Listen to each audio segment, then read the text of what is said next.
Hey, what's up guys, it's Gothalion and welcome to a video series where I'm gonna go over how to do the Twitch stream thing and what's involved and how you could try to find some success on Twitch. And while success may be different for each and every one of you, I could try to give you some base guidelines for the things you might need or might want to watch out for or might want to avoid when trying to pursue Twitch streaming.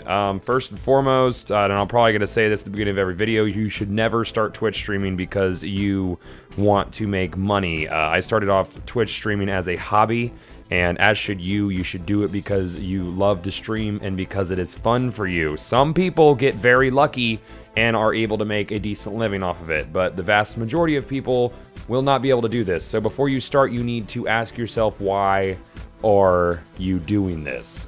So that's gonna be a disclaimer that's gonna be pretty much the beginning of every episode because I think it's the most important fact and I think it bears being repeated. So today we're gonna go over hardware and what exactly is needed to stream on Twitch. We're going to start off with a basic computer hardware because that is the most important thing. Obviously, you can stream directly from a console, like say your Xbox One or your PS4. They do have streaming software inside, but they kind of lack all of the bells and whistles that a PC streaming setup might have, though there have been cases where people have found their way to partnership while using a PC-free streaming setup, but at the end of the day, they did end up getting a PC setup, so I'm gonna go over the PC parts that you can use. So, starting off, processor, I would never recommend streaming with an i3. I'm gonna go over Intel parts because that's what I know, and I'm only gonna tell you what I know.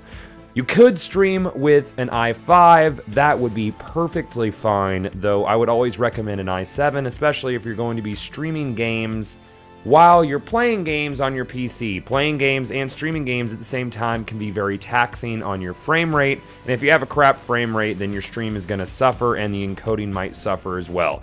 So if you're going for a budget build, you could go for an i5, but if you have the extra couple $100s to spend, an i7 is always a good choice. On top of that, i7s are great for video encoding. If you're the kind of guy who also wants to encode videos for YouTube and upload them, you will be cutting your encoding times in about half, if not more. So your processor is probably the most important piece of the puzzle. As far as GPUs go, the bigger the better. I always recommend getting whatever the best is that you can afford. I wouldn't get anything underneath. I'm gonna talk about NVIDIA parts here because I'm an NVIDIA guy. I don't really AMD. If you like AMD, that's awesome.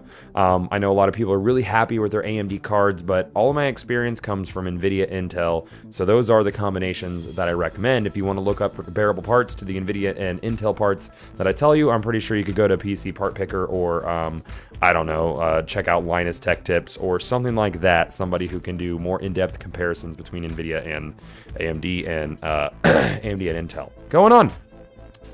So your GPU, I would recommend something along the lines of a X60. So every line of NVIDIA GPUs, they have like, let's just go back to 700 series. There's the 750, the 760, the 770, the 780.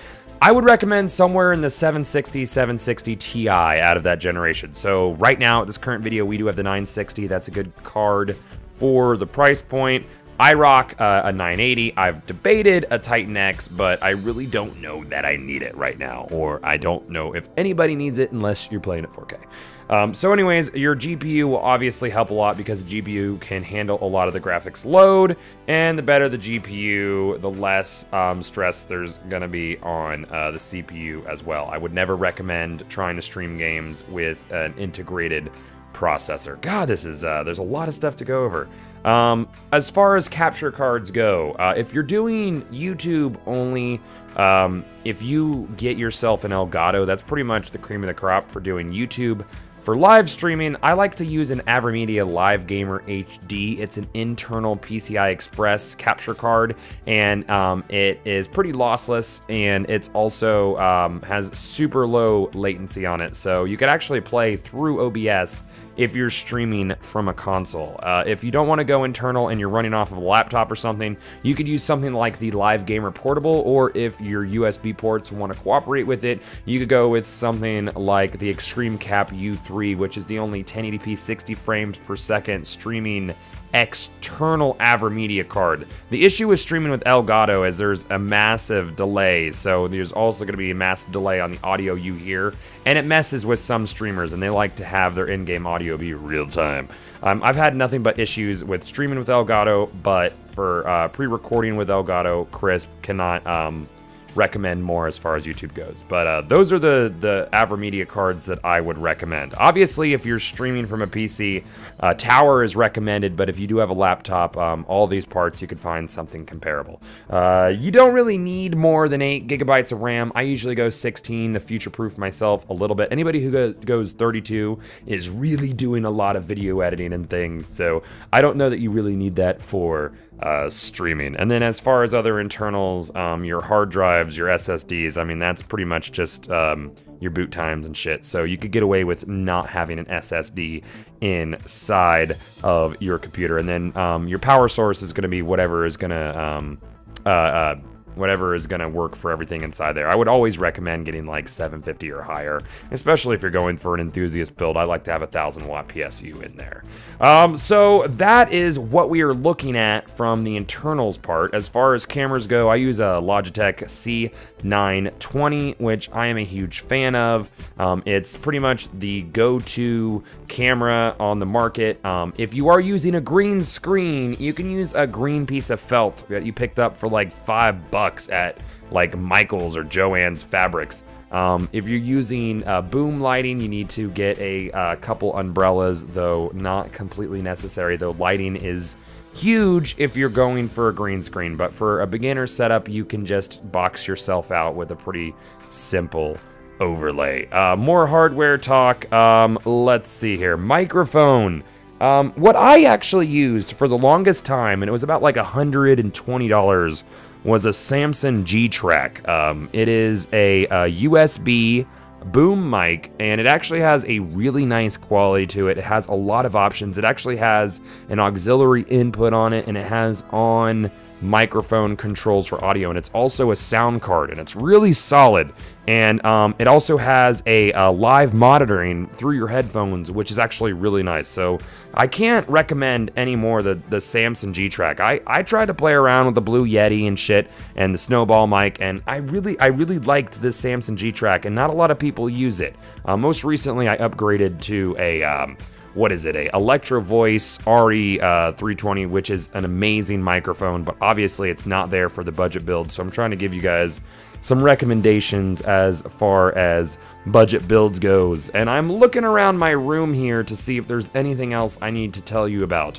If you are doing console streaming, you might want to pick yourself up a powered HDMI splitter. So you could go ahead and run the initial signal into the splitter, then run one into your TV and then one into your capture card. Depends on how many monitors you are rocking. Blah, blah, blah. What else do we got around the room, Gathalion?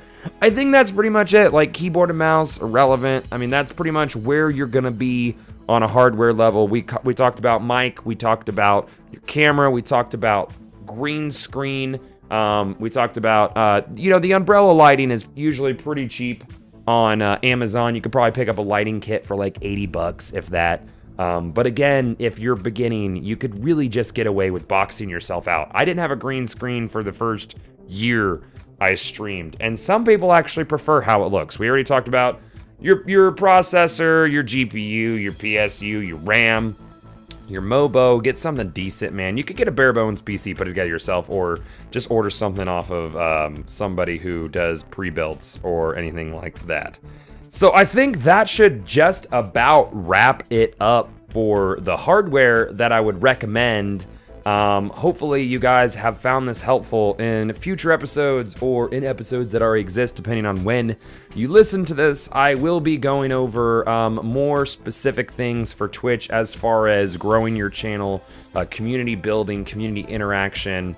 I'm still learning how to not be an asshole. That's one you gotta figure out who to be an asshole to.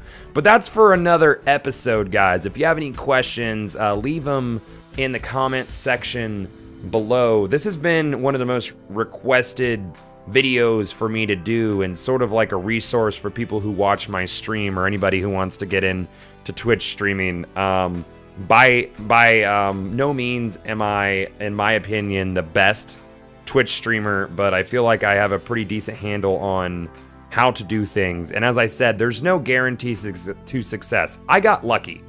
Anybody who does well on Twitch has gotten lucky, but after that initial luck and burst audience, it's all about staying the course. And we're going to talk about staying the course in the next episode. You guys, don't forget to rate, comment, and subscribe, and I will see y'all back inside of how to do the Twitch thing ring stuff.